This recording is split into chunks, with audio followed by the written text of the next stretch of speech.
my name is Amber Thatcher and here is today's slice. So today marks number 1 of the 3-part series I will be doing on the application process. Today's video is all about the first section of the application process, which is the application. The next one will be about the web-based interview, also known as the WBI, and the third one will focus on the phone interview. So I'm going to go over what the process was like, and then I'll give you some tips that I have to help you through the process. And I do want to give a warning that everything that I'm saying in these videos, they will not guarantee you a place in the program, unfortunately. These are just some tips that I heard and that I learned that I found really useful that might help you through your process, but they will not guarantee you a spot. They're just some helpful tips to set you up for success. So the application will drop on a certain day. Mine dropped on January 22nd, I think, for fall 2019. And for fall, it will drop in January to early February. And for spring, it will drop, I believe, August to early September. This first initial application part of the whole thing, the whole process, is basically just to give Disney the information they need. So it's to say, what's your name? What's your email address? What's your phone number? What school do you go to? Are you on the quarter system or are you on the semester system? all of those things. If you answered those in your head just now, you'll be fine for the application. The next part is more Disney-centric, so they're gonna ask, would you prefer Walt Disney World, Disneyland, or are you looking at applying for both places? Would you prefer Fall or Fall Advantage, or Spring or Spring Advantage? and then they're gonna take you through all of the rules. Now I will be doing a video later, hopefully, about the different roles, all the ones you can pick, and kind of the basics on what each role entails.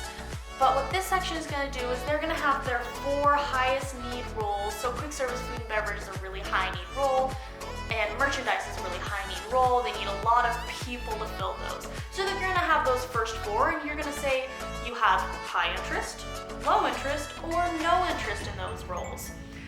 After those 4, there's going to be a list of the rest of the roles, and you're going to go through and do the same thing. You're going to say, do you have high interest, low interest, or no interest in that? After you finish that whole section, you're going to go to the last kind of important section of the application process, and this is your resume section. Disney provides boxes that you can fill in, so you don't have to have a 1-page resume that you upload. However, if you do want to upload a resume as well as filling in these boxes, you're more than welcome to. I personally did the resume and the boxes. What the boxes are going to do is you're going to have a skills section. So you're going to type in skills. I think you can have up to 50 different skills.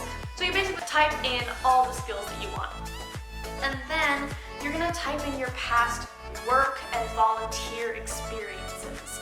If you are someone who has had only one job before, don't worry. If you are someone who hasn't had a job before, you've only done volunteer stuff, don't worry. They're not looking for quantity, they're looking for quality. They're looking at what you've learned from these experiences and how that will help make you a great cast member.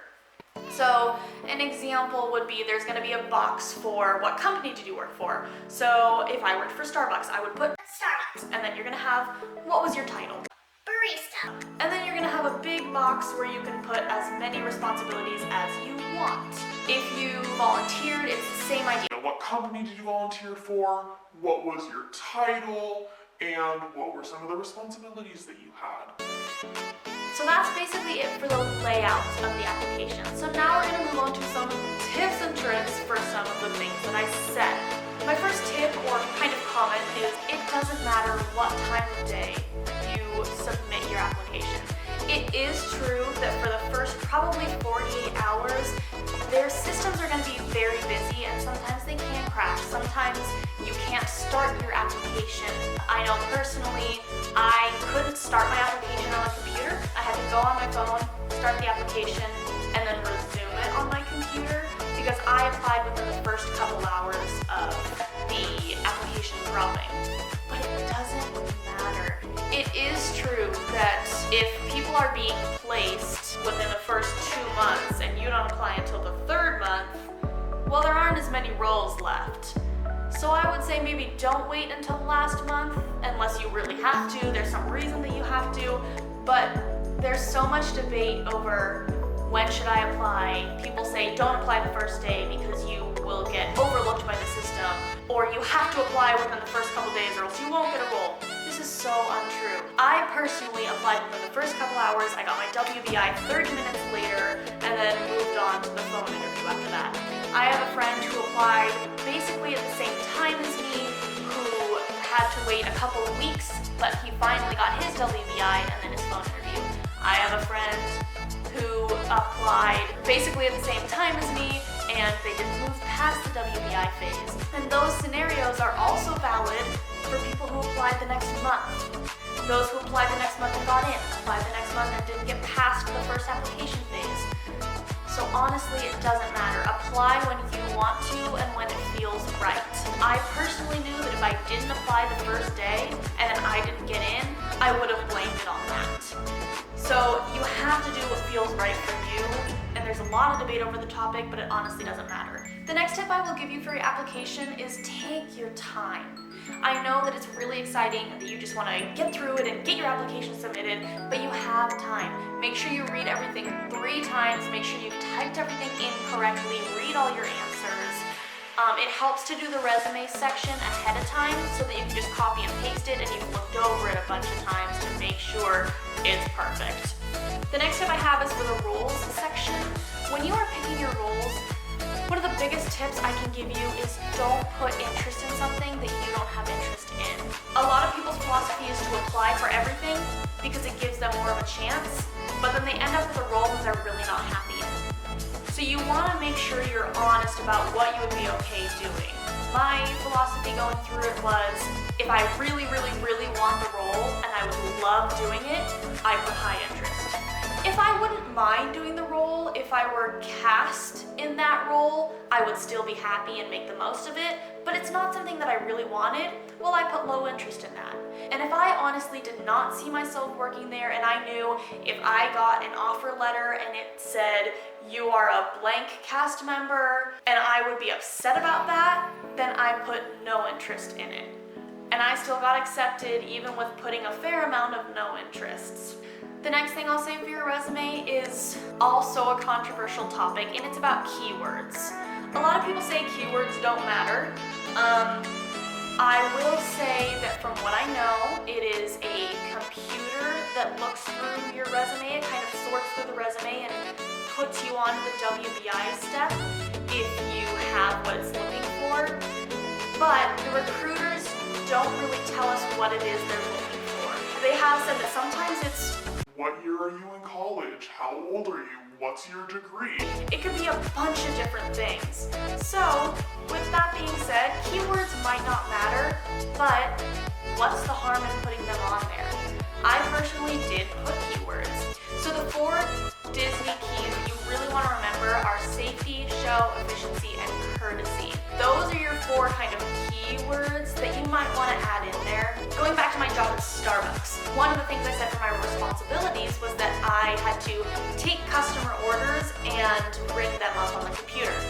So why not say, I efficiently took customer orders. so you're kind of adding those keywords in there. Another good idea might be to go through the descriptions of the roles that they have on their website and add a couple key phrases into there. For example, for attractions, they say that you have to give spiels. Well, for my house managing job, I have to give a pre-show talk to the audience. So I call that a pre-show spiel, because that adds that keyword into there, because there's no harm in doing that. Even if it doesn't matter, why not put it in there and give yourself a better chance of, if it does matter, you have it in there. The last tip I would say is have people look over your resume. Multiple people. Have your parents look over them, have your friends look over them, your school career center. I'm sure if you have one, they would be able to look over them. And most of all, have an alumni look over your application. I had a couple alumni look over mine, and they gave me some really good advice, because these are people who have done the exact same thing you're going to do. They've gone through this process. They've submitted their resume, and it gave them the push to the next step. applying and you're watching this video, feel free to leave a comment down below if you are someone who wants your application looked over. I would be happy to look over your resume for you. Also, there are resources on Facebook. We have a bunch of different groups for every semester that they do this. There is one out there, and the nice thing about it is it's not only people who are in the same boat as you and who are applying, but it's also full of alumni who some of them would be happy to look over your resume. Well, those are all the tips that I have for the first initial application process. Stay tuned for the next video. That one will be all about the WBI, and I hope this was helpful for you. I know there's a bunch of these videos out there, but I figured if you're coming onto my channel and been watching all of my videos, this is a good one to have in there. So I'll catch you next time. Good enough.